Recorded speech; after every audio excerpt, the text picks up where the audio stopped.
Bueno, buenos días o buenas tardes a todas y a todos los asistentes. En nombre de la Junta Directiva de la Asociación de Economía de la Salud, de la que me honro en haber formado parte estos últimos 3 años, les quiero dar la bienvenida a todos los asistentes al acto de presentación del ebook Economía de la Salud y más de la COVID-19.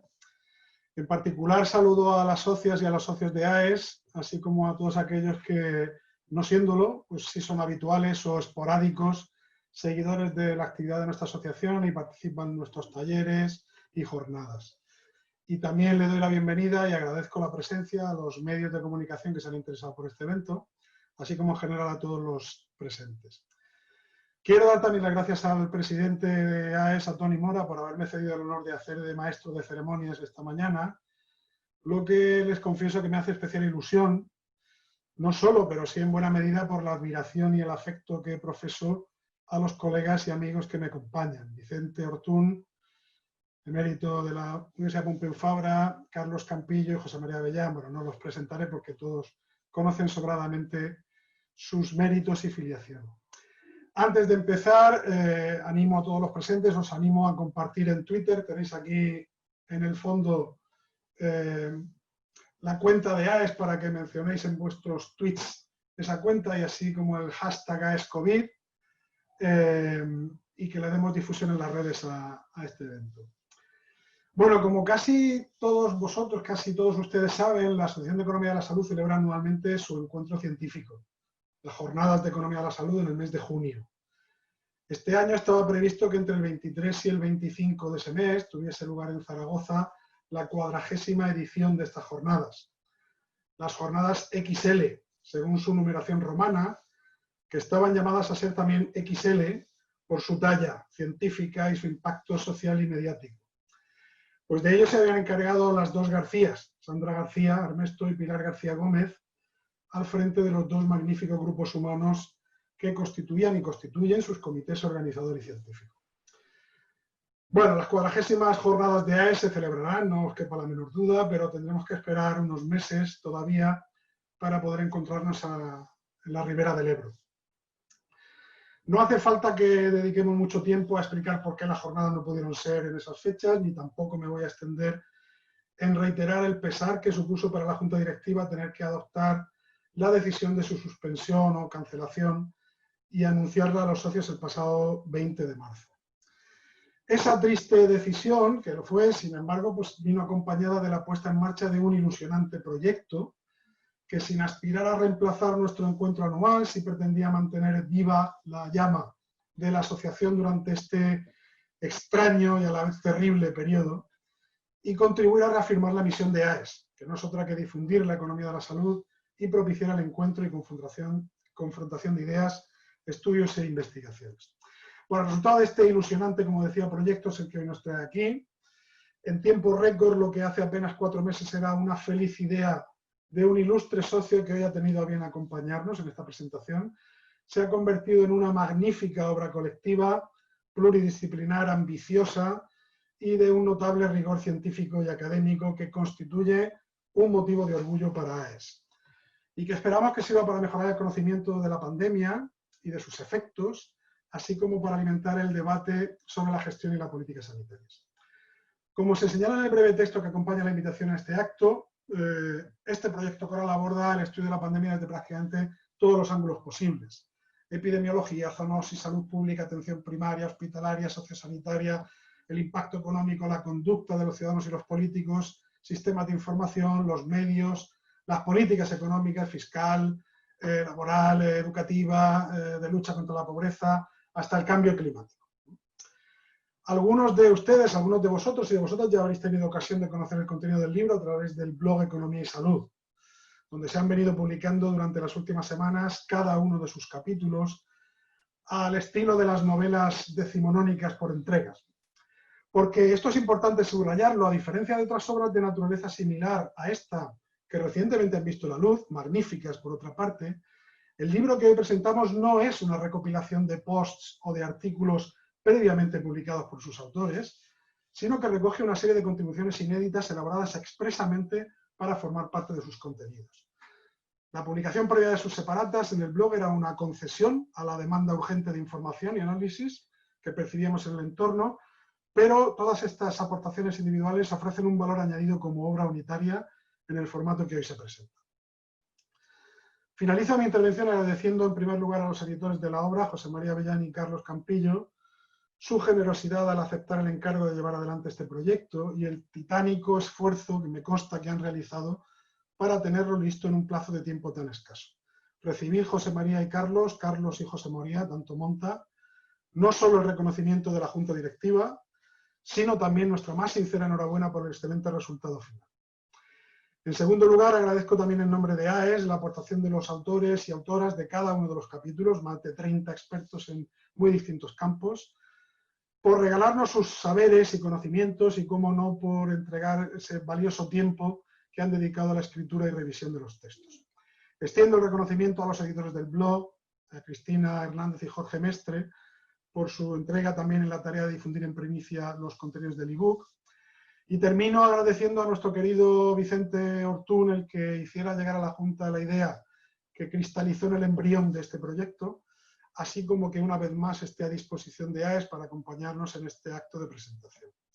Antes de ceder la palabra a Vicente, les recuerdo que el ebook está a disposición de todos los socios y socias en la web de AES. Sobre mi cabeza tienen la URL. Voy a aprovechar brevemente para mostrarles el contenido. Aquí tienen la portada que muchos ya conocen y pues aquí tienen su índice del que seguro que nos dan cuenta ahora los editores. Les animamos, por supuesto, a que lo lean, a que disfruten con sus contenidos y nada más, que les sea muy provechoso el acto de esta mañana. Saben que al final habrá un turno de preguntas y que de nuevo disfruten mucho con la lectura de la obra. Vicente, cuando tú quieras, adelante.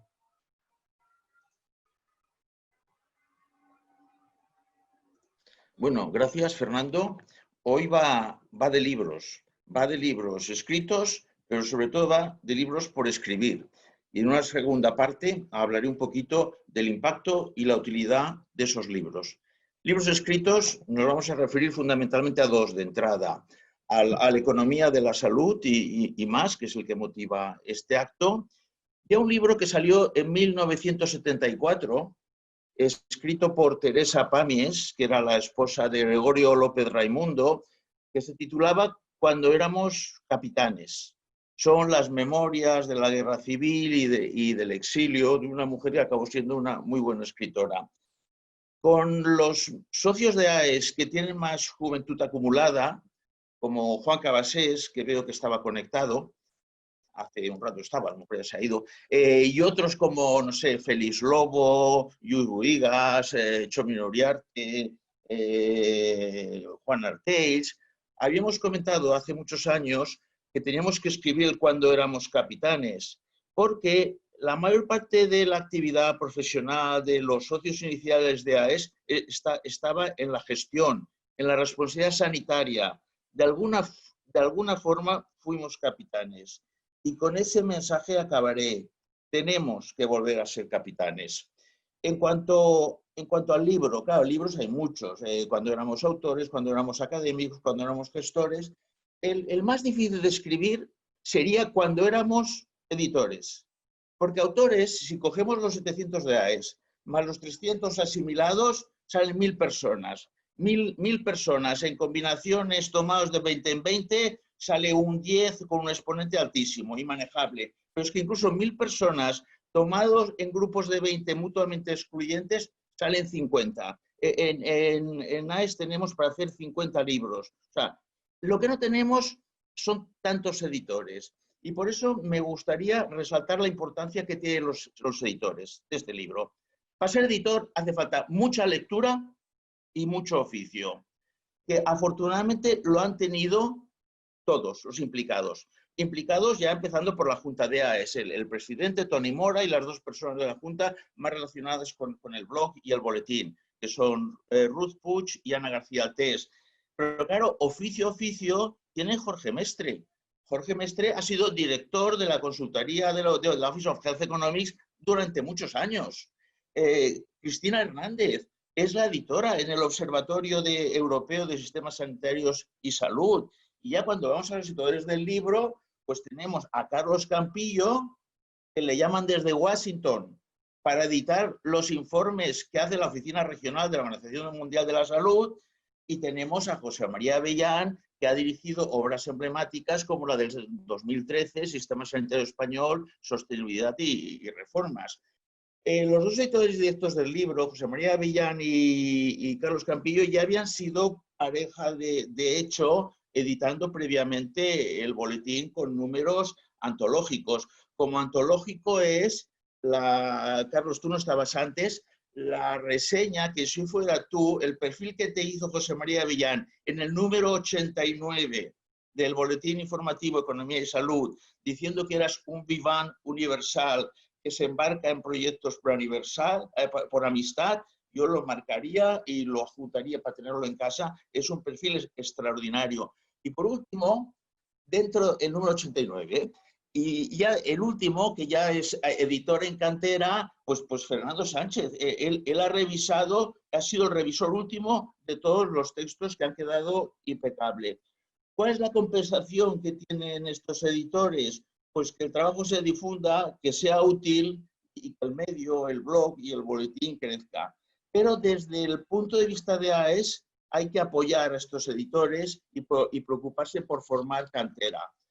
Vamos a la segunda parte, el impacto y la utilidad de los libros, sus implicaciones para la economía de la salud y sus implicaciones para AES. El impacto. Todos sabemos que la medida tradicional de impacto, que no es tan antigua, es de hace unas décadas, son las citas. Pero últimamente, ya hace más de 10 años, han prosperado muchísimo las métricas alternativas, las que miden el uso, las descargas, las visualizaciones, las citas en un periódico. Y hay compañías que se dedican exclusivamente a medir eso. Una tiene el mismo nombre que Altmetrics, otra es Plama, hay muchísimas. Y claramente en estos momentos las revistas científicas punteras, tipo Nature o tipo Science, se cuidan casi más de las métricas alternativas que de las métricas de impacto. Obviamente AES y este libro también ha de cuidar ese tipo de impacto. Y es muy buena noticia la contratación de Ubic Media con el perfil de una persona como Silvia Bravo y Gallar, que puede ayudar muchísimo a este objetivo. Pero por otra parte, en un ámbito más doméstico, nos convendría mantener la indexación y a ser posible aumentarla tanto del boletín informativo como del blog. El boletín informativo en estos momentos solo está indexado en Dialnet, lo que permite aparecer en Google Scholar. Nada impide buscar otras indexaciones. Y vamos al punto importante, que no es tanto el impacto como es la utilidad social. Si nosotros fuéramos, no sé, el Observatorio Social de la Caixa, mediríamos el impacto de este libro en términos de juicios de mercado. ¿Cuánto nos hubiera costado como publicidad pagada todo el espacio que los medios de comunicación ha suscitado las noticias relacionadas con este libro? Pero en la realidad, como pasa muchas más veces, la utilidad social va bastante más allá de lo que valora el mercado. Y la utilidad social del conocimiento derivado, tanto de la economía de la salud, como de la investigación sobre servicios sanitarios, como de la epidemiología, es ahora más relevante que nunca, porque es una utilidad social inmediata. En la clínica, para hacer guías; en la práctica gestora, para montar un control de gestión; en la política, para ayudar en la regulación. Y aquí ya va la idea final. O sea, hemos de volver a ser capitanes, desde la edición, desde la academia, desde la gestión, porque nunca en la historia AES había tenido ocasión de mostrar su relevancia, nunca tanto como ahora. Confluyen dos cosas. Una genérica, las preferencias sobre salud se han vuelto lexicográficas, nadie está dispuesto a ceder ni un poquito de salud para conseguir otras cosas, y el país, España, tiene una especial vulnerabilidad. Yo ahora estoy en París, y en París, por ejemplo, de los 12 hoteles que se llaman Palace, los que tienen más vale más de 1.000 euros la noche, vamos. De los 12 solo hay abierto uno, porque no hay americanos, no hay estadounidenses, no hay chinos, no hay rusos. Pero si coges los indicadores de seguimiento de la epidemia del Financial Times, verás que el turismo en Francia está al mismo nivel que el año pasado, lo que no ocurre en España. ¿Eso qué quiere decir? Que todos los que no están en París están en los Alpes, están en la Dordoña o están en Normandía. Pero eso en España no pasa. Nuestras cifras somos de los países que estamos más bajos en cuanto a recuperación. Entonces, esta vulnerabilidad que para afrontarla tendremos que hacerlo pues como se ha hecho siempre. Todos los cambios de los últimos 70 años en España se han hecho a pesar de Franco, el plan de estabilización, o a pesar de Zapatero, la reforma de la Constitución. De nuevo ahora, los cambios, que son muchos, algunos bastantes aparecen en este libro, volverán a venir impuestos desde fuera. AES es curioso, AES de los muchos analogías profesionales que tiene la economía de la salud, yo me quedo con dos, de dos mujeres. Es un tema que también salió en el boletín informativo. Una, la de Elinor Ostrom, que fue la primera Nobel de Economía, diciendo que la economía es sobre todo arquitectura institucional, en la línea de North. Y otra, la de la segunda mujer Nobel, el Nobel más joven, Esther Duflo, que reivindica el papel de los economistas, como los de AES, como fontaneros. Entonces, la idea, este libro no tiene fecha de caducidad, sus contenidos permanecerán, pero sí que hace falta continuar en la línea de la fontanería y de un conocimiento aplicable a los tres ámbitos que he comentado. Y para acabar, pues una frase, que siempre voy a poner frases. Si tú mezclas William Osler, que es el padre, uno de los padres de la medicina moderna, quizá el más importante, uno de los 4 fundadores de Hopkins, etcétera, etcétera, y lo mezclas un poco con Dani Rodrik, el que tiene este enfoque de fontanero, de diagnosticar, de adaptarse, que es lo que hay que hacer en economía, es como un poco como la medicina. Dice, pues yo veo a AES como la vería William Osler, diciendo que resulta mucho más importante saber qué clase de sociedad tiene una enfermedad que cuál es la enfermedad que tiene una sociedad. Y repito, nunca en la historia tendremos una oportunidad para mostrar la relevancia del conocimiento aplicado como la que tenemos en este momento y como la que este libro preludia y ejemplifica. Gracias. Muchas gracias, Vicente, por tus palabras. Nunca defraudas. Bueno, pues doy paso ahora a los editores del libro, del ebook. José María Avellán y Carlos. Podéis activar el micro si no lo habéis hecho ya. Carlos. Y ahora. Y nada, adelante, contadnos. Muy bien, muchísimas gracias. Creo que nos va a costar arrancar un poco después de estas palabras tan atinadas y tan afectuosas por otra parte de Vicente. Y habíamos planteado hacer una breve síntesis de los contenidos más importantes del libro, interviniendo de forma alterna. Nos vamos a ir alternando a lo largo de la intervención, ¿no? Y lo primero que queremos es agradecer, porque son los auténticos artífices de la obra, a los 31 autores y autoras pertenecientes a 13 universidades nacionales y extranjeras, varios complejos hospitalarios, fundaciones y sociedades científicas, al equipo editorial del blog de AES, a Fernando Ignacio Sánchez, a todos ellos que han participado de forma entusiasta y desinteresada en la elaboración y en la revisión y corrección de las 18 contribuciones originales inéditas que contiene la obra. Asimismo, como también es lógico, Carlos y yo queremos agradecer sobremanera la confianza depositada por parte de la Junta Directiva de AES, de su presidente, en nuestras personas para editar la obra, y a Vicente, por supuesto, aparte por sus palabras recientes, por concebir la feliz idea de este libro. ¿Sí? ¿Se me oye? Perfecto. ¿Se me oye perfectamente? ¿Hola? Sí, sí, ¿Me oís? sí, habla.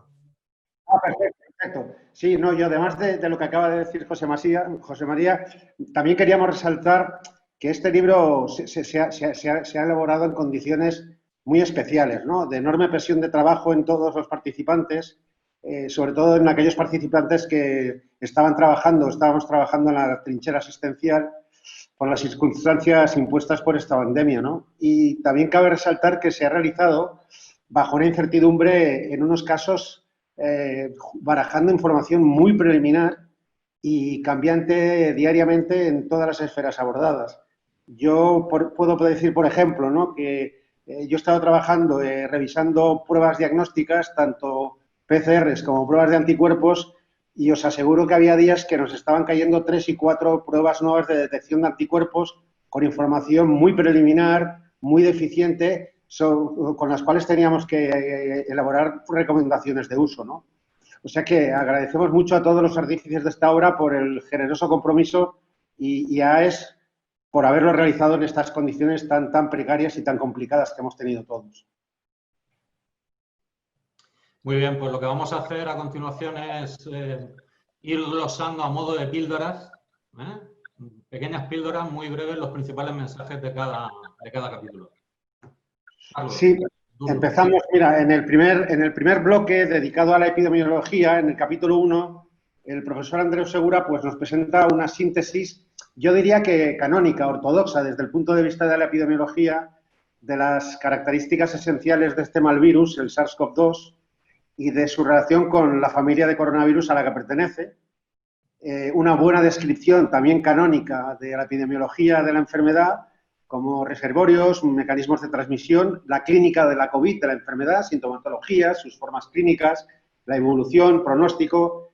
Y un punto importante es que ha resaltado mucho la magnitud relativa de esta pandemia comparada con otras pandemias y epidemias, no todas ellas de carácter clínico, ¿no?, como puede ser, por ejemplo, las muertes anuales por accidentes de tráfico. En el segundo capítulo de este bloque, el grupo canario, por llamarle de alguna manera, formado por Jaime Pinilla, Patricia Barber, Silvia Rodríguez, Laura Tomaino, Luis Serra y Beatriz González, nos presentan una revisión verdaderamente crítica y muy didáctica. Yo subrayaría el adjetivo didáctico de los modelos de prevención y de predicción, los numerosos modelos de predicción y evolución de la pandemia que se han barajado durante estos meses, ¿no? Ellos explican por qué los modelos fallan más o menos, unos más que otros, en sus predicciones y hacen hincapié en que hemos estado todos trabajando con datos muy preliminares, los datos procedentes de muestras muy pequeñas, muy cambiantes, a veces diariamente, pero que a pesar de la incertidumbre, la imprecisión o la inexactitud que ofrecen unos más que otros, pues que realmente constituyen una herramienta clave que sí ha sido y seguirá siendo de ayuda, de gran ayuda para la toma de decisiones en muchos ámbitos, aunque sobre todo lo subraya mucho también que hay que tener mucha cautela al utilizarlo. Los profesores Cristian de la Fe y Laurent Xavier Nouvel dan cierre al primer bloque temático del libro dedicado a la epidemiología de la pandemia y comienzan recordándonos que la mayoría de las pandemias tienen su origen por una antropozoonosis, esto es, por una transferencia o transmisión, la transmisión de una enfermedad del animal al ser humano que adquiere a partir de ahí la capacidad para contagiarse o propagarse entre humanos. En un mundo globalizado, nos dicen, señalan, nos veremos abocados a padecer nuevas pandemias fruto de la interacción entre los seres humanos y las especies animales con las que conviven. Y a su juicio va a ser imperativo desarrollar un sistema de vigilancia mundial articulado de acuerdo a los principios del concepto de One Health, una sola salud, mediante la estrecha colaboración entre los servicios veterinarios y médicos. El siguiente bloque está dedicado a las estrategias de salud pública y comienza con el capítulo 4, elaborado por Salvador Peiró. En él nos ofrece un análisis comparativo de las, ya lo sabéis, diferentes respuestas de salud pública ante la COVID-19, pues que habéis visto en diferentes países, ¿no? En él señala que la contención ha sido la respuesta imperante en la fase inicial y que queda claro, ¿no?, que ha reducido el daño y la mortalidad causada por la COVID, aunque ha paralizado las economías. Por eso estamos hablando de dos curvas, de la curva epidemiológica y de la curva económica, ¿no? Él añade que en algunos países se ha descuidado la prevención y el control de brotes nosocomiales. Quizás ha sido la causa el confiar demasiado en el control de la transmisión comunitaria por el confinamiento y porque los sistemas de información, que hay que hacer hincapié en ello, han estado muy centrados en los hospitales, informaban defectuosamente de los fallecimientos extrahospitalarios. En el siguiente capítulo, hecho a la limón por los profesores Ildefonso Hernández y Andreu Segura, hacen una radiografía del papel que ha desempeñado la salud pública durante la pandemia en nuestro país y destacan en él que los principios de buen gobierno se incumplen si no se cuenta con el estímulo de la sociedad civil, ¿no? Insisten mucho tanto en la necesidad de crear un centro estatal de salud pública, que ya se ha venido demandando desde hace años, para desarrollar políticas, organizar la salud pública, indicar quién, qué y cómo deben implementarse numerosas acciones de distinta índole, tanto en ello como en proveer al sistema de profesionales adaptables y que sean particularmente versátiles en las áreas de investigación y académica. A continuación, Joan Costa, en el capítulo 6 de la obra, abunda en la idea de que esta pandemia todas en realidad tienen rasgos o características de mal público internacional. Esto es, un mal que afecta al conjunto de la población y no conoce fronteras. Opone en su artículo a ese mal la necesidad de construir un bien público, es decir, que beneficie a todos, y también internacional o transnacional, es decir, que nos pertenezca a todos. En concreto, propone la creación de una Agencia Europea de Salud Pública dotada de autonomía, semejante del Banco Central Europeo, y que goce de recursos suficientes como para responder de forma eficaz a los desafíos que suscitan las pandemias. En el siguiente bloque, titulado El desafío para la atención primaria, atención especializada y los servicios sociosanitarios, hemos considerado que era un capítulo esencial porque en él se resume qué ha ocurrido, cómo se ha visto desde la trinchera clínica y de gestión de los servicios de salud la pandemia, ¿no? Los capítulos 7 y 8, en ambos capítulos, Antoni Sisó, desde la perspectiva de la atención primaria, y Olga Pané, junto con Julio Pascual, desde la perspectiva de la atención especializada, nos relatan cómo han vivido desde la trinchera el embate de la COVID, ¿no? Y explican, yo diría que con cierta carga emocional, ¿no?, que se deja traslucir entre líneas, cómo han afrontado grandes escollos. Avalancha inesperada de pacientes, mucha incertidumbre clínica, tanto desde el punto de vista diagnóstico como de la clínica y del tratamiento, escasez de recursos, la necesidad de reorganizar con mucha urgencia circuitos asistenciales, incertidumbre jurídica, incertidumbre en compra de material y la fatiga que han padecido los profesionales, entre otros, ¿no? Las enseñanzas de ambos capítulos, pues entre otras que de una vez por todas, y estos son recomendaciones que se han venido barajando y demandando desde hace tiempo ya, y lo señalaba Vicente Ertún, ¿no? A lo mejor esta es la oportunidad a ver si esta realmente es la oportunidad para implementarlas, es que en la atención primaria se ha de reforzar la consulta telefónica, la telemedicina de una vez por todas, las funciones de los administrativos, rediseñar exploraciones complementarias y el abordaje médico y de enfermería de la cronicidad, un elemento clave, incluyendo a las residencias geriátricas. Han de formar ya un todo muy bien coordinado, ¿no? Desde el punto de vista de la atención especializada, bueno, pues habiendo descubierto la agilidad e imaginación, señalan, con que se pueden decidir muchas cosas, instan a usar de forma permanente ya medios digitales a gran escala, garantizar la dotación y las reservas de recursos, hay que tenerlas por lo que puede venir y probablemente vuelva y regrese, consolidar la gran capacidad de respuesta que han mostrado los hospitales y los centros de atención primaria en situaciones de emergencia, tanto en el área asistencial hospitalaria como en las áreas ambulatorias, profundizar, punto esencial, en la polivalencia de profesionales. Sabéis que ha habido profesionales no de UCI ni de servicios de urgencias, como otorrinos, como cardiólogos, como neumólogos, que se han dedicado a atender casos de COVID y en algunos casos han tenido que revisar cosas esenciales como como el electrocardiograma, y considerar a los hospitales como empresas complejas, como empresas realmente muy complejas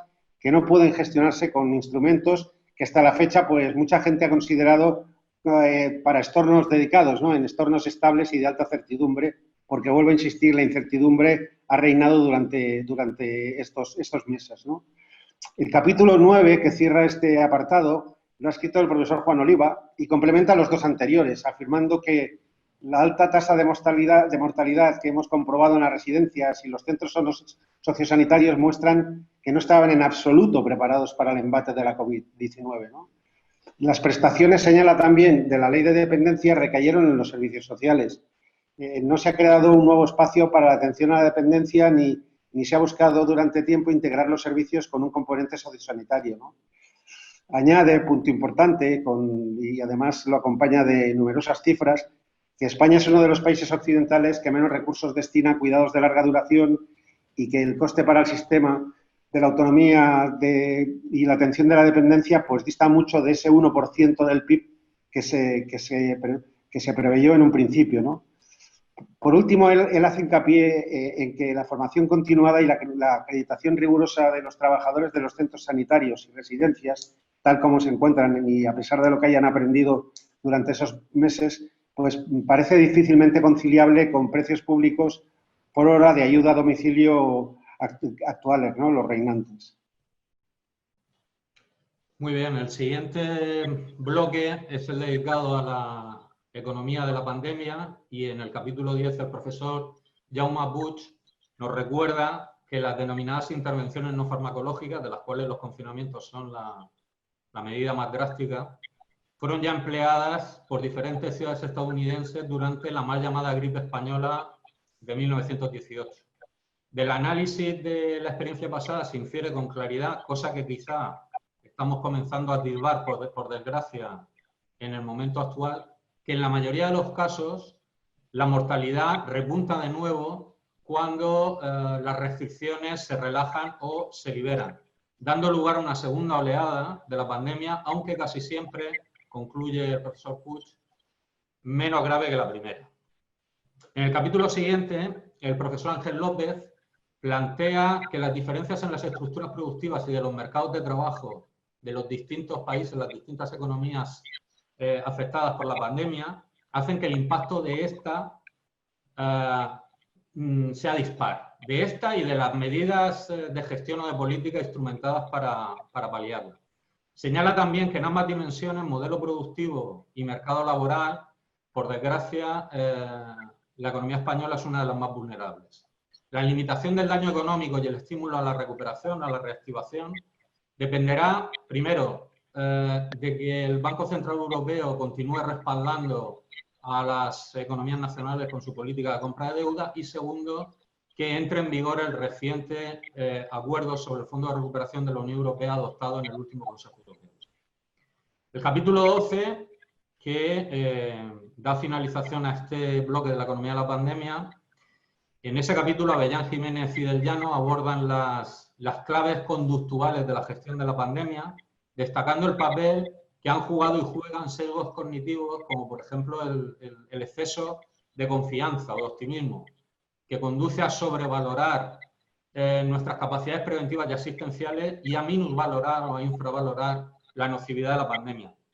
En la situación presente, expuestos a continuos rebrotes, sería interesante, concluyen los autores, que medidas duras, como por ejemplo la encarnada en la obligatoriedad de llevar mascarilla, se combinen con otras medidas blandas, como son las campañas informativas de corte emocional, es decir, que buscan no tanto apelar a la razón, sino a los sentimientos, promoviendo la presión social sobre quienes infringen las normas de prevención. Sí, el siguiente bloque lo hemos dedicado a información, comunicación y buen gobierno. Comienza con el capítulo 13, escrito por Francesc López y Ana García Altés, y en él destacan que la pandemia ha dejado al descubierto vulnerabilidades de nuestro sistema de salud, muchas de ellas ya conocidas, pero que hemos aprendido, entre otras cosas, la imperiosa, y subrayan, imperiosa necesidad de tener un esquema de gobernanza que sea efectivo y que aproveche la complicidad de la ciudadanía en el uso de sus datos, ¿no? Añade y subrayan que necesitamos un esquema de uso de la información distinto al utilizado hasta ahora y que ello no siempre es un reto de naturaleza técnica, ¿no? Ellos en su capítulo está plagado de numerosos ejemplos de sistemas de información novedosos, con información profusa en numerosas áreas, aplicable directamente, ya siendo aplicado, ¿no?, en numerosas ocasiones para la toma de decisiones en distintas áreas, y apunta que además podemos copiar a los mejores y copiar y adaptar a los mejores a nuestras características y trabajar en soluciones propias. Le sigue el capítulo 14, escrito a la limón por Ricard Meneu también y Pere Ibern, que hacen un, yo diría que robusto, acendrado y en algunos pasajes acerado análisis del aluvión de información que hemos recibido, tanto especializada como información pública y de los medios de comunicación durante la pandemia, ¿no? Afirman, algo ya por todos conocido, que no todos los datos aportados gozan de la misma fiabilidad, ni mucho menos, han sido datos muy preliminares en muchos casos, y que si esto impone limitaciones en la interpretación por avezados analistas y especialistas en distintos campos de la clínica y de la gestión y de la economía, pues que ha sido ignorado por muchos medios de comunicación con un reconocido, ellos lo denominan anumerismo, ¿no? Por ejemplo, preferencia por números brutos, imprecisión en el empleo de tasas de uso normalizado, que se utilizan con mucha frecuencia y están más que estandarizadas desde hace muchísimos años, llamando letalidad o mortalidad o cosas distintas a lo que significan y son cosas distintas. Y además subrayan que con cierta fascinación por la actualidad, ¿no?, por el minuto del resultado, en lugar de hacer hincapié y resaltar las tendencias. Cierran en este capítulo también a la limón los profesores Humberto Llavadó y Vicente Ortún, ¿no? Y en él indican que, bueno, como sucede con muchas políticas públicas, la expansión fiscal de estos próximos meses en la Unión Europea puede orientarse, pues, por un lado, tanto a recuperar todo lo malo que teníamos, como por otro a dirigirnos hacia el futuro que todos deseamos. Dicen que el plan de recuperación económica, bueno, pues no debería ser pasto de lobbies interesados, corremos ese riesgo, interesados en recuperar el statu quo anterior a la crisis, sino que debe dirigirse a fortalecer las instituciones europeas y a configurar ese futuro de reconversión energética, de humanismo tecnológico y de orientación realmente hacia el bienestar, ¿no? Ellos concluyen su capítulo subrayando que no podemos mejorar la salud en un planeta enfermo y que el estado de bienestar ha pasado a ser ya planetario y la institución fundamental, la institución clave para mejorar la armonía social, para que ellos lo entrecomillan, el capitalismo democrático no se convierta en un oxímoron. El libro, la obra, concluye con 3 bonus tracks de lujo. El capítulo 16, redactado por el profesor Guillén López, plantea los escenarios en los que se va a jugar la suerte del sistema sanitario en el contexto de grandes déficits públicos que requerirán, más pronto que tarde, de reequilibrio. Son 3 los escenarios que plantea, los escenarios fiscales. Por un lado, el de la ayuda europea, que como sabemos está condicionada al abordaje de reformas de carácter estructural. La reforma fiscal, reequilibrando, recomponiendo las bases o las fuentes tributarias y explorando la aplicación de tasas por uso de servicios y copagos evitables. Y el último de los escenarios, el control del gasto público, que es el que ofrece un menor margen de maniobra en el corto plazo y, por lo tanto, lo que hace es subrayar o enfatizar la necesidad de complementar ingresos antes que recortar gastos sociales.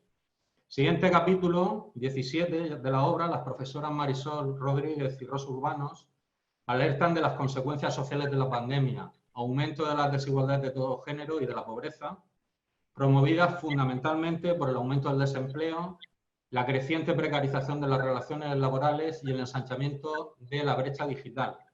Fenómenos que proponen deben atajarse con medidas como el recientemente adoptado ingreso mínimo vital, la nivelación de las condiciones de partida entre los chicos y chicas de diferente extracción social en el sistema educativo y la reducción de las desigualdades en salud.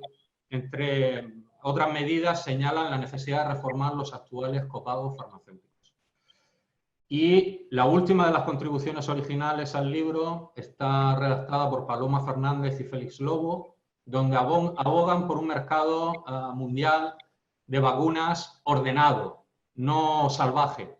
Un mercado que haga compatible los incentivos a la investigación y desarrollo de nuevas vacunas por parte de la industria farmacéutica, con la urgente necesidad de garantizar el acceso a toda la población de las mismas.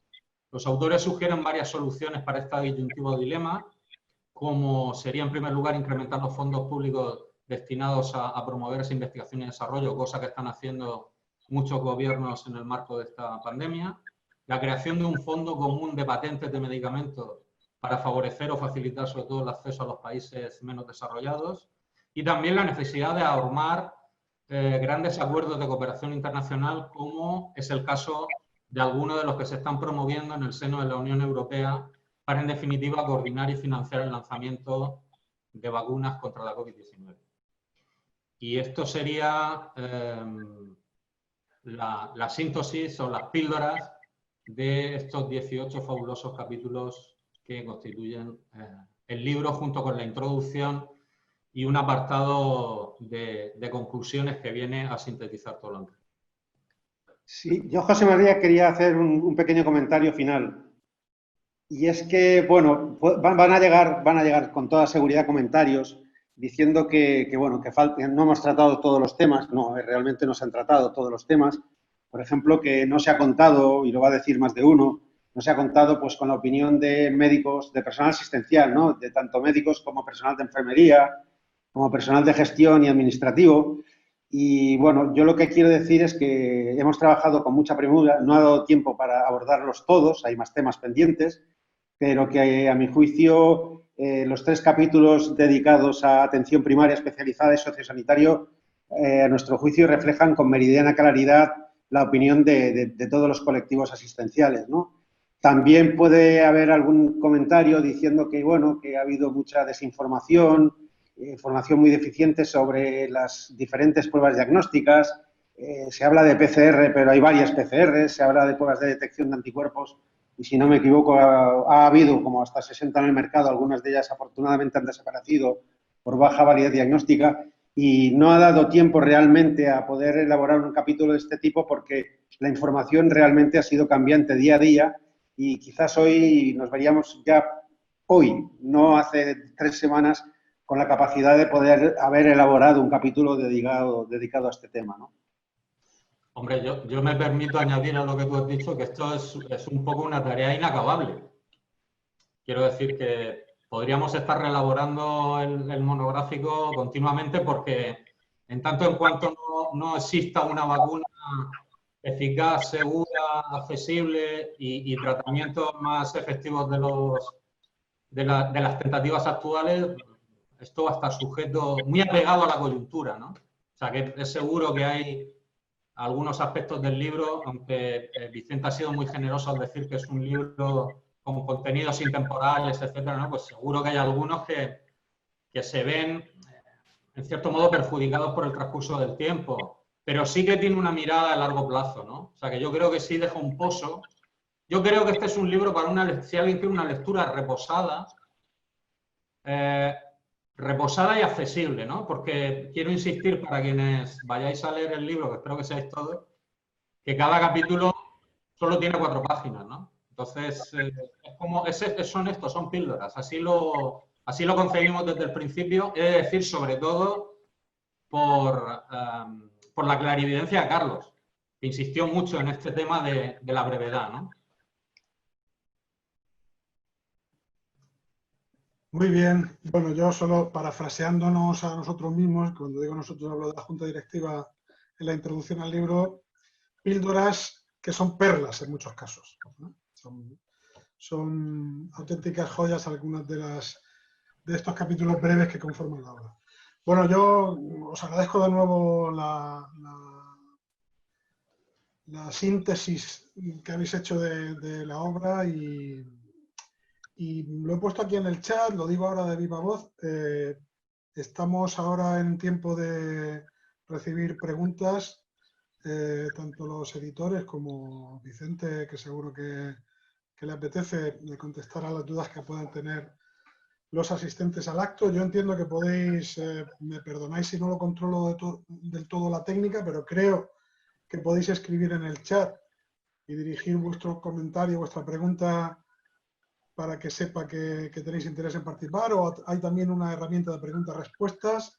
cualquier caso, si expresáis vuestra intención de preguntar, yo incluso puedo daros el rol de panelista para que lo hagáis en persona, que en remoto.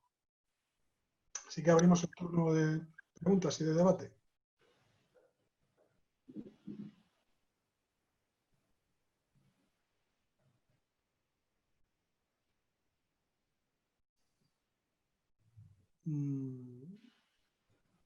Fernando, quizá lo digo porque he reconocido entre los espectadores a algunos de los autores y autoras del libro. Quizá alguno o alguna de ellas quisiera, pues no sé, a lo mejor dar algún detalle de su libro en mayor profundidad, porque a fin de cuentas, insisto, los artífices son ellos, ¿no? Sí, sí, hombre, yo tampoco quisiera yo forzar a nadie, por eso no le No, es la una palabra. Pero si alguno de los autores presentes, que a mí también me consta que alguno hay, quiere intervenir, pues nosotros encantados. En el chat estamos recibiendo felicitaciones por parte de Juan Cabasés, que nos acompaña, de un compañero Alejandro Bryan de Colombia, pero de momento no hay preguntas y yo os animaría a hacer alguna.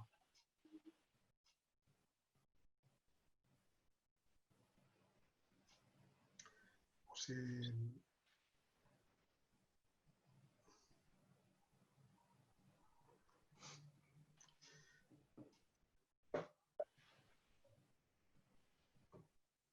No parece que haya mucho interés. Preguntas, sí, del propio Alejandro desde Colombia, que dice: ¿qué tan fácil sería implementar el contenido del libro por nuestros políticos? Toma pregunta. Gracias, Alejandro. ¿Cómo de fácil sería implementar algunos de las propuestas, de las enseñanzas del libro por parte de nuestra administración sanitaria actual? Yo creo que esto lo tiene que contestar Vicente, porque él ha empezado hablando de cuando éramos capitanes, ¿no? Y creo que ha hecho todo un alegato en favor de... así lo he interpretado yo, Vicente, si lo he malinterpretado me lo dice. Un alegato porque las bases de AES, ¿no?, vuelvan a la gestión. Así que yo creo que Vicente es más adecuado. Activa el micro, Vicente. Activo audio, vale, ya estoy. Creo que ya estoy, ¿verdad? Sí, ya estoy. Sí, no, esto lo he mencionado bastante y en dos versiones. En un principio fue la gestión, pero creo que en un final ha de ser la gestión en sentido amplio. En una disciplina que sea aplicada, ha de servir, ha de ser útil. Y en un sentido más específico de país, es obvio que, lo que he comentado antes, si entráis en el Financial Times, cada día hacen un conjunto de indicadores de turismo, de actividad, de compras, para ver cómo estamos en cuanto a recuperación. Obviamente el país por excelencia del ocio, la restauración, el turismo, donde se presentan mayores contradicciones entre tener a los empresarios de las discotecas contentos y controlar la COVID, es España. Estamos en unos niveles de recuperación bajísimos. Y el prestigio, nuestro prestigio exterior está sufriendo bastante. Obviamente, muchas de las medidas que salen en el libro requieren una mejor gestión pública. Y como ha dicho Ricard Meneo muchas veces, para una mejor gestión pública hace falta una mejor política. Nuestra calidad política se ha deteriorado. Creo que sale incluso en el libro. Los indicadores de confianza en las instituciones están a nivel de México. Y en Europa se comparan con muy pocos países.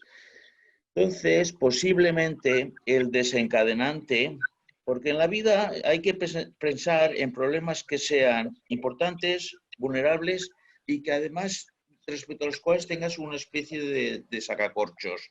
Y creo que el sacacorchos nos va a venir de la Unión Europea. España no cambiará. Y yo citaba los antecedentes históricos de los últimos, bueno, ¿cuándo se devalúa la peseta? ¿Cuándo se le pone un tipo de cambio a la peseta? Pues cuando Franco no tiene más remedio. A Franco no le gustó nada. ¿Y es que le gustó algo a Zapatero? ¿Cambiar la Constitución? No. Ahora nos volverá a pasar lo mismo. Y el miedo, a veces el peligro, es de que los gobernantes renuncien a una parte del programa Next Generation y eso impone muchas condiciones. Bienvenidas las condiciones, bienvenidas las mujeres de negro, bienvenido todo. Porque nosotros solitos no. Hay muchas resistencias corporativas, sindicales, porque ya siguiendo gestión pública, como pensemos un poquito, no me gusta calificar así en partidos políticos, ni derechas ni izquierdas, pero unas grandes partes de la población española consideran que gestión pública es un oxímoron, que gestión solo es privada. Lo público son administradores, interventores con manguitos. Mal vamos. En el momento que necesitamos no más Estado, sí mejor Estado, que una parte muy importante de la población piense que gestión pública es un oxímoron, gran problema.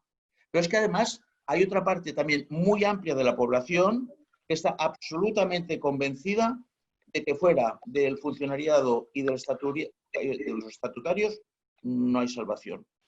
No es por ahí. Por eso, bueno, ahora estamos metidos en una comité, con lo divertido de es que casi todos estamos en comités de expertos, ¿no?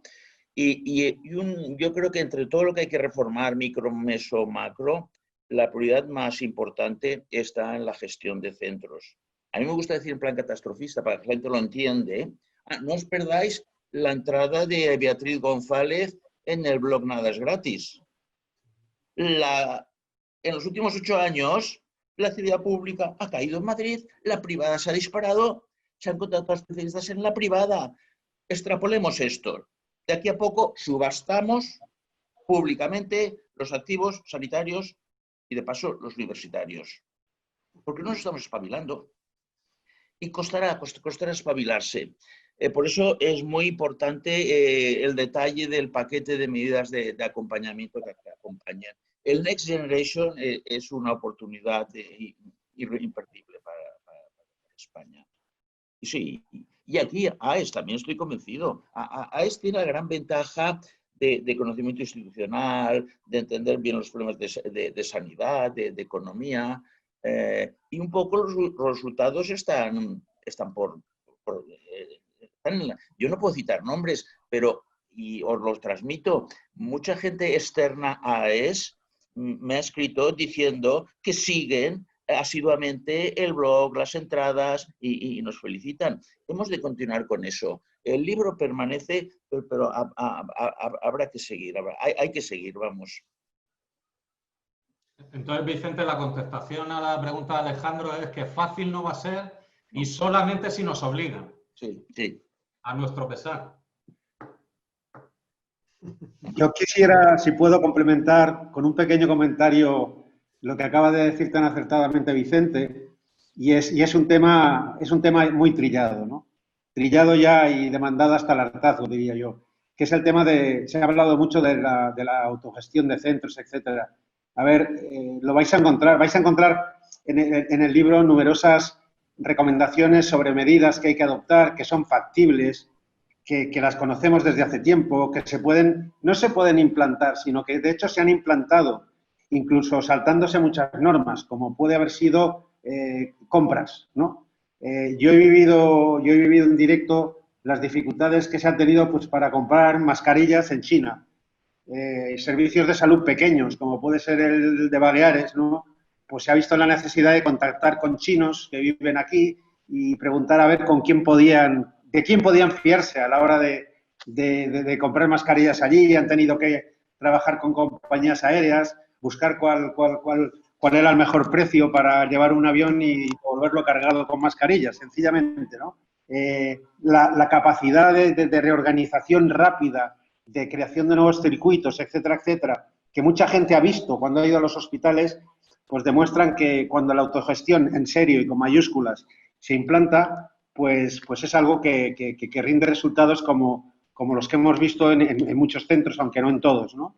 Y los resultados que ha rendido en cuanto a resultados en la atención de los pacientes, no solo de los afectados por COVID, sino de los afectados muchos por enfermedades crónicas y otro tipo de enfermedades, ¿no? Gracias, Carlos. Tenemos una pregunta que es todo un reto en sí misma, ¿no? Porque pregunta Alicia si existe una brecha generacional entre los expertos que redactan el libro y la clase política actual que impide la comprensión de las medidas que se proponen. Yo no sé si es que son demasiado jóvenes nuestra clase política actual, no entiende mensajes de presuntos viejos que han redactado el libro, o sea, la inversa. Bueno, en cualquier caso, os traslado la pregunta, ¿no? Habla de una brecha generacional entre expertos que redactan y políticos que han de poner en práctica decisiones. No sé si me encontráis alguna posible respuesta. Bueno, yo es que, ¿Cómo? que no hagamos retorno, ¿no? Carlos, creo que es con tu micro. Así, ahora mejor. No, planteaba la pregunta Alicia Coduras, de Gaspar Casal. Bueno, se refería a cómo han sido educados los políticos, ¿no? Esto es lo que ha matizado. Como es Alicia Coduras, que la conozco, no sé si sabéis que es compositora y directora de orquesta, además de estadística, colaboradora de la Fundación Gaspar Casal, o sea, un saludo a Alicia.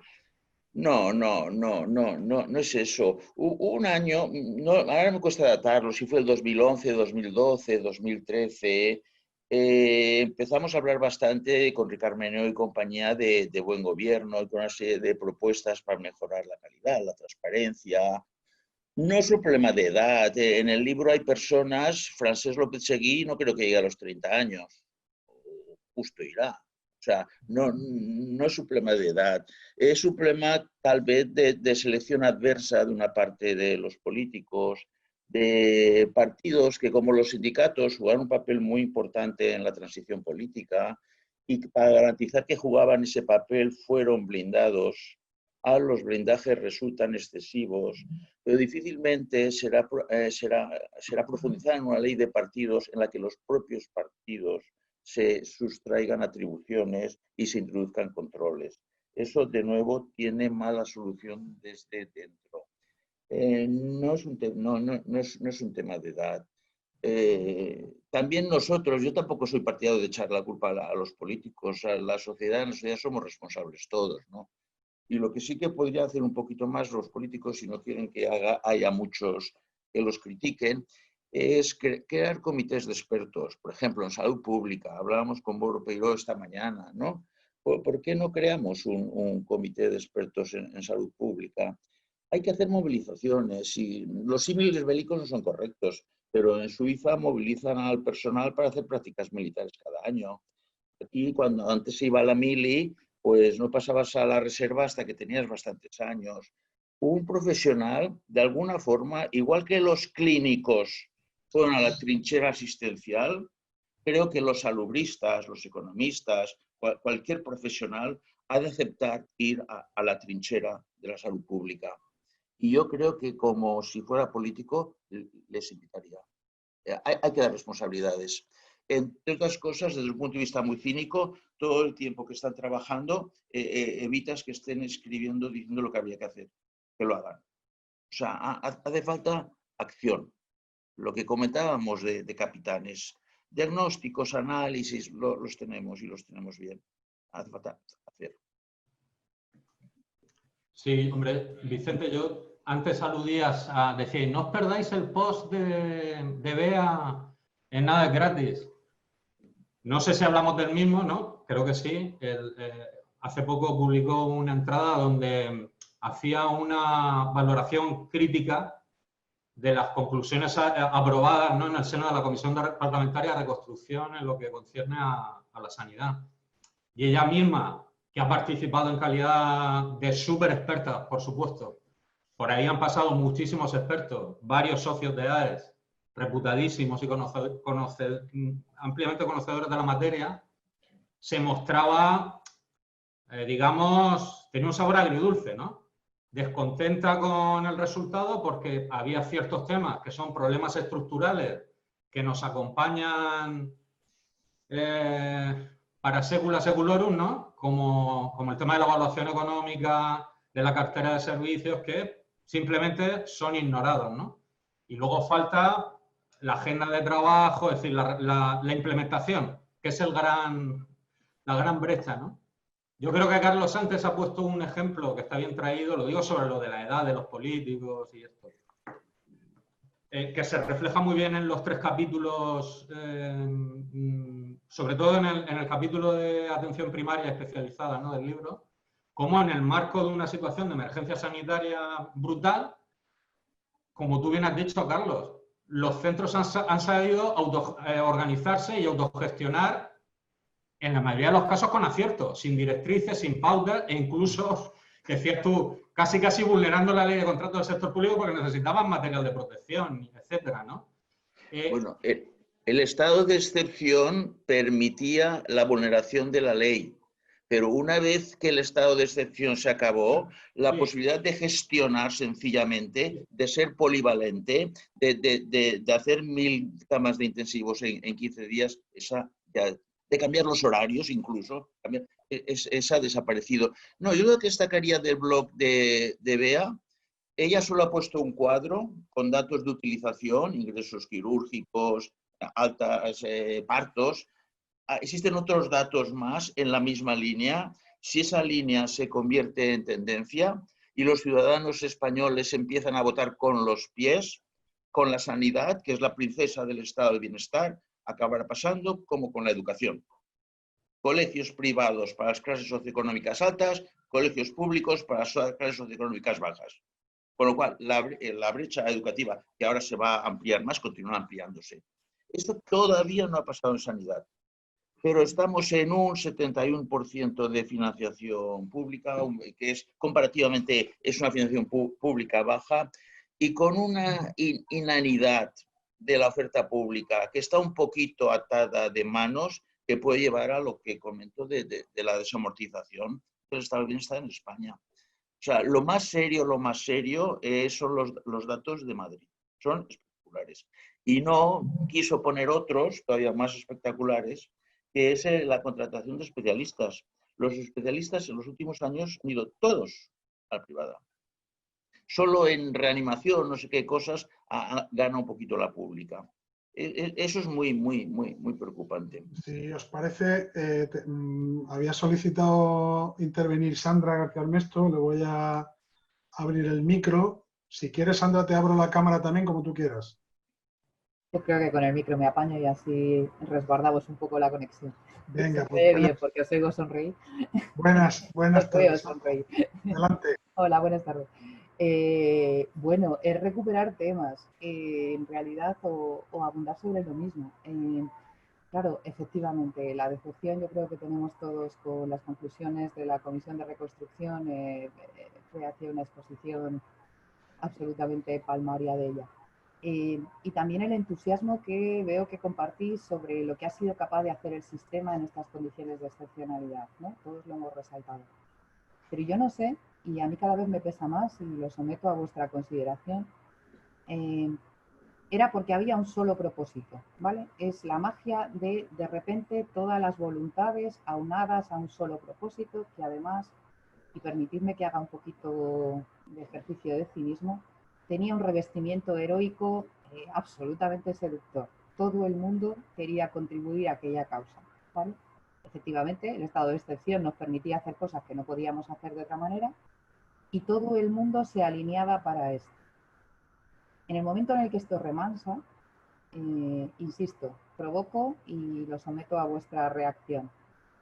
Tenemos todos los intereses corporativos más viejunos, más atávicos, más restrictivos, desatados de nuevo, que además exigen compensación por el comportamiento heroico.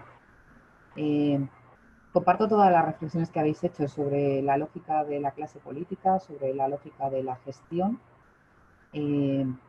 ¿Cómo hacemos con estos intereses que no son solo que la gente considere que gestión pública es un oxímoron o con que la gente considere que lo público solo puede ir ligado a lo estatutario o a lo funcionarial, sino que es que el propio cuerpo que tiene que llevar a cabo esas transformaciones, inmediatamente después de la reacción, vuelve a su estado previo, permanece el ser en su esencia, supongo, y se pone patas arriba.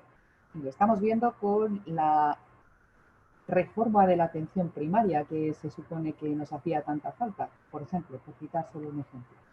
¿Qué os parece? Sí, no, yo estoy totalmente de acuerdo con lo que dice Sandra. Y además, comentando a Ferran Català López, y creo que sí que tiene razón en el tema de radicalismo selectivo. No se puede hacer una reforma contra todo el mundo. Cuando tú quieres hacer algún cambio y se te crea una coalición de apoyo, lo que estás ya es que ni empiezas. Entonces, posiblemente en sanidad se puede hacer algo del estilo de lo que se ha hecho en investigación y en universidades en algunos sectores de España. Tú no puedes decir a los profesores que van a dejar de ser funcionarios, te queman la universidad, empezando por los sindicatos, o sea, no se te ocurra. Pero si les dices que el 1% se contratará internacionalmente y tendrá un contrato laboral que será revisable cada 4 años, van pasando. Entonces, cosas de radicalismo selectivo, una que ha citado Carlos, por ejemplo, entidades de base asociativa, tenemos 25 años de experiencia, donde ha habido 15 y no más de 15 durante 25 años. Eso es un poquito generalizable. Es generalizable proyectos piloto que ensayen con nuevos modos, como sea jurídica propia y autonomía de gestión. O sea, intentarlo cambiar todo al mismo tiempo, posiblemente no se podrá. Pero no se puede dejar de intentar hacer algún cambio, aunque sea por esta vía de actuación, por un frente clave y reducido, como es la contratación de personal, por favor. Si el incentivo más obvio para contratar a la gente bien es que te juegues algo cuando contratas, no pidas puntos ni chorradas. Haz una entrevista y que después los compañeros decidan si se queda o no se queda. Y ese incentivo para contratar bien solo se tiene cuando el que contrata se juega algo en el futuro de ese centro. Y entonces yo ahora me apunto a Fernando Ignacio Sánchez, un poquito de radicalismo, que repito, yo ya lo he centrado antes, y yo iría toda a mesogestión. Intentar ir compatibilizando el laboral y funcionarial, intentar que las SEBA se generalicen e intentar que algunos centros hospitalarios tengan personalidad jurídica propia, autonomía de gestión, pensando que dentro de muchos años, alguna vez, la financiación pública estará relacionada con el rendimiento. Y de paso, evitar el discurso de gasto, gasto, gasto, gasto. Hacer siempre discurso de resultado, resultado, resultado. Pero bueno. Sí, yo creo que lo que ha dicho Sandra es una expresión de homeostasis, ¿no? Que el sistema, después de ser convulsionado, vuelve a su estado natural, ¿no? Yo creo, por lo del radicalismo y tal, que en este país somos más reformistas que revolucionarios. O sea, que esto viene desde el siglo XVIII. Pero lo que realmente causa perplejidad, el ejemplo de la autogestión, ¿no? Bueno, pero es que eso, que ha quedado de la idea de la gestión clínica, ¿no? O sea, de aunar autogestión con responsabilidad y tal, ¿no? Y esto viene de muchísimo tiempo atrás, pero nunca llega a cuajar. O sea que... Bueno, han cojado algunas cosas. Yo ya lo he dicho alguna vez, esto lo dije en una conferencia con los de Las Mareas, Podemos, Satopotemkin o grupos varios. Ahora hay un ministro de Podemos que se llama Castells, que tiene unas propuestas sensatas para la universidad.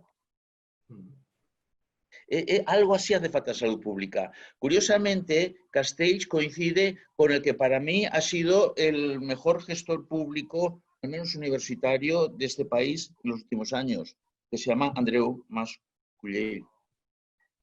Que tengamos un ministro de Podemos como Castells, que es un referente académico internacional, con un programa como el que plantea para universidades, es una buena noticia. Que después leas en El País que es más fácil ser catedrático en Stanford que en Tomelloso o en Picamoixons o en El Bierzo, y que eso lo firme alguien de la CRUE, ya entonces esas apaga y vámonos.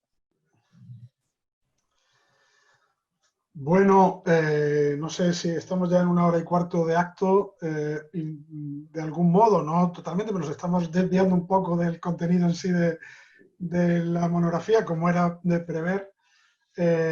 Alicia introducía a través del chat otro tema que, como lo hablamos, ya no cerramos hoy, que es la cuestión de la descentralización, la falta de homogeneidad y, en cierto modo, la descoordinación de los 17+1 sistemas de salud, ¿no?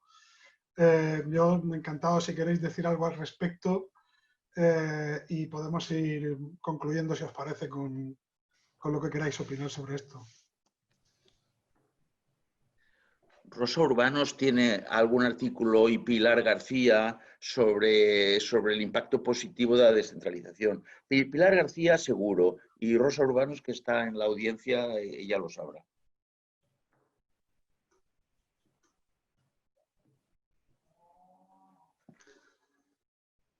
Bueno, entonces, Carlos, José María, ¿algo más que queráis añadir? Con independencia de que, bueno, esto es, como se ha dicho, ¿no? Un proyecto que está abierto, que está vivo, que está a disposición de todos los interesados para que hagan sus comentarios, aportaciones a través del blog, que es una herramienta muy poderosa en ese sentido, para hablar con...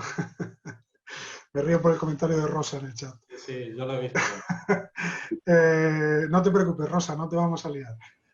Bueno, pues que está abierto este proyecto, que también entendemos que el acto este pues tendrá un impacto en el medio plazo, ¿no? A través de la difusión en redes sociales y en los medios, y que probablemente a algunos de los autores pues les llegará el interés de la sociedad a través de los medios de comunicación. Y salvo que queráis añadir algo, yo creo que vamos a ir cerrando por la hora, y porque esta tarde, para los socios y socias de AES, que algunos están conectados aquí, pues sabéis que tenemos a las 5 asamblea, pero media hora antes nos presenta David Epstein un resumen de su artículo premiado como el mejor de 2019, y también Marta Ortega los resultados de la beca de investigación en economía de la salud. Así que también conviene darnos un tiempo para comer y hacer media digestión.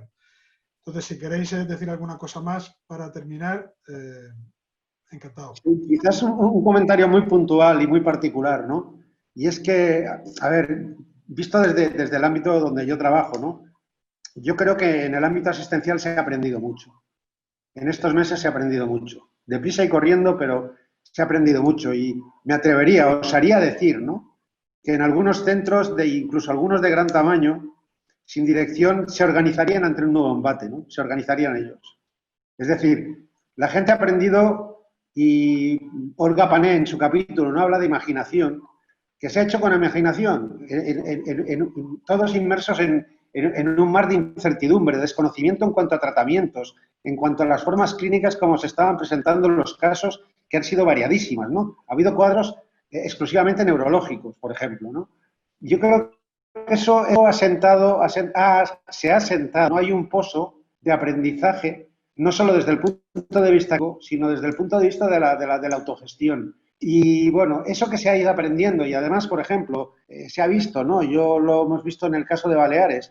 Las UCIs de Baleares, aquí la ola llegó un poco más tarde que en otros, pero ya habían aprendido mucho compartiendo información con los que estaban sufriendo de mala manera, pues por ejemplo, en las grandísimas de hospitales de Madrid o de Barcelona, ¿no?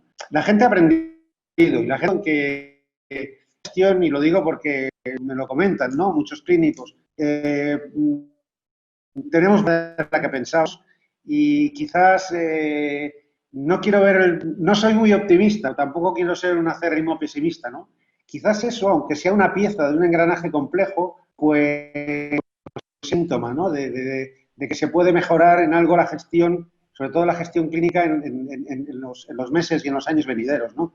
A pesar de que, bueno, todos tenemos claro que estamos hablando de un problema polifacético a muchos niveles, ¿no? Micro, meso, macro, político, económico, etcétera, y que eso, por ser polifacético, requiere medidas de muy diversa índole, ¿no?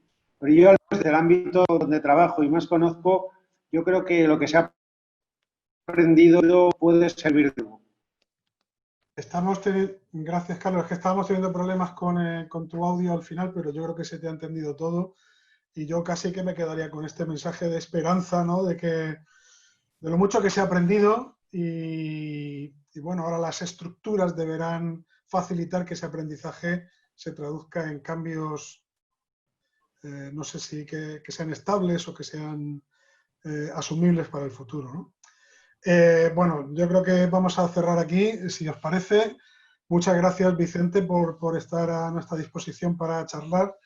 Muchas gracias a los editores otra vez, José María y Carlos, e infinitas gracias a todos los que habéis asistido a esta presentación en directo, por vuestro interés y vuestra paciencia, y esperamos que haya llegado todo en condiciones razonables desde el punto de vista técnico del audio y del vídeo. A los socios os encuentro esta tarde y a los demás hasta la próxima. Un saludo.